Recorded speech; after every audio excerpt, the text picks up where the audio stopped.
Naruto Uzumaki Naruto anime series का strongest character, लेकिन क्या ये स्ट्रॉन्गेस्ट कैरेक्टर बाकी सारे स्ट्रॉन्गेस्ट कैरेक्टर्स के सामने टिक पाएगा? सबसे पहली चीज ये वीडियो मैं क्यों बना रहा हूँ, मजे के लिए, इसको ज्यादा सीरियस मत लेना, लेकिन जितनी भी चीजें मैं बोलूंगा वो फैक्ट्स होंगी, क्योंकि वो सभी के सभी डेटा बुक, मांगा या फिर एनिमे से उठाई होंगी। और देखो, ये तो तुम भी जानते हो कि एक फाइट के दौरान काफी सारी चीजें होती है जो कंसिडर करनी पड़ती है, तो मैं पूरी की पूरी कोशिश करूंगा कि मैं सारे के सारे सिनेरियोस को एकदम अच्छे से एनालाइज कर ही रिजल्ट दूं। शुरुआत करेंगे हम नारुतो वर्सेस लूफी से, उसके बाद देखेंगे हम नारुतो वर्सेस मूजान, उसके बाद देखेंगे नारुतो वर्सेस माकिमा, और लास्ट में देखेंगे हम नारुतो वर्सेस गोजो। ये चार कैरेक्टर्स ही क्यों, देखो अगर मैं चाहता तो बड़े आराम से गोकू और जिनको को इस फाइट में इन्वॉल्व कर नारुतो की खूब बेइज्जती कर सकता था, लेकिन मुझे पता है कि नारुतो और गोकू की पावर लेवल में जमीन आसमान का अंतर है, और इसलिए मैंने जानबूझ के वही कैरेक्टर्स लिए हैं जो कि नारुतो के पावर लेवल के थोड़ा बहुत आसपास आते हो, और अगर पावर लेवल में डिफरेंस है भी तो इतना नहीं कि फाइट एकदम ही खत्म हो जाए, थोड़ी बहुत इंटरेस्टिंग फाइट होनी चाहिए। शुरू करते हैं पहले बैटल से, नारुतो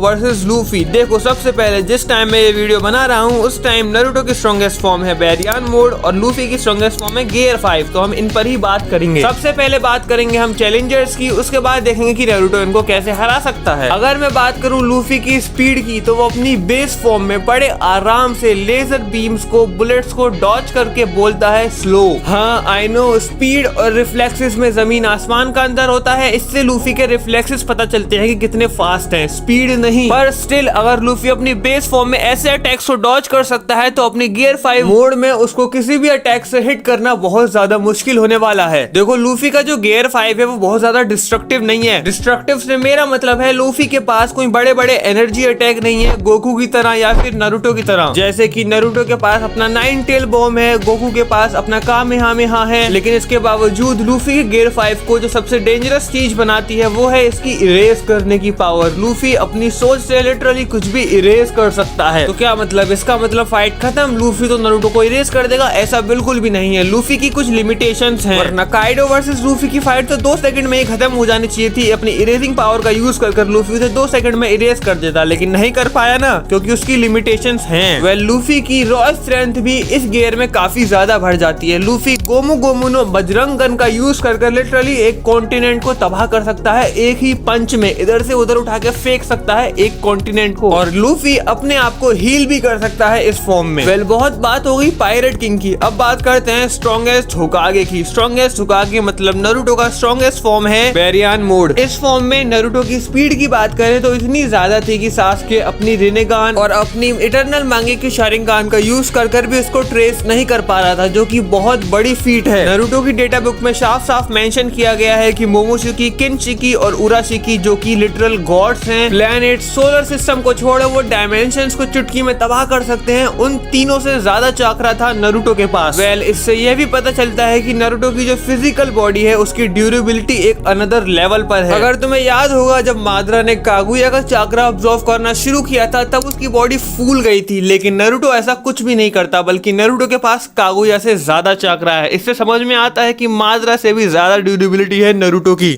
नारुतो का जो बैरियन मोड है वो न्यूक्लियर फ्यूजन से एनर्जी जनरेट करता है, वही न्यूक्लियर फ्यूजन जिससे हमारा सन, हाँ वो असली वाला सन एनर्जी जनरेट करता है। अब जब मैंने इनकी ऑलमोस्ट सभी पावर और एबिलिटीज को एक्सप्लेन कर दिया है तो आप समझ गए होंगे कि इनकी बैटल काफी ज्यादा क्लोज जाने वाली है। लेकिन एक चीज जो कि नारुतो के पास काफी ज्यादा है और बेहतर है लूफी से, वो है उसका एक्सपीरियंस और उसकी बैटल आईक्यू। दोनों ही डम है, दोनों ही बेवकूफ हैं, लेकिन नारुतो की बैटल आईक्यू काफी ज्यादा है, लूफी से वो ज्यादा ही डम है। और दोनों की एज में भी काफी ज्यादा डिफरेंस है, लूफी काफी ज्यादा छोटा है नारुतो से।